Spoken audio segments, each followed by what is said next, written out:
بسم الله الرحمن الرحيم والتين والزيتون وطور سينين وهذا البلد الأمين لقد خلقنا الإنسان في أحسن تقويم ثم رددناه أسفل سافلين إلا الذين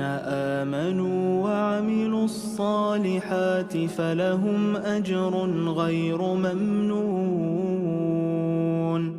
فما يكذبك بعد بالدين أليس الله بأحكم الحاكمين.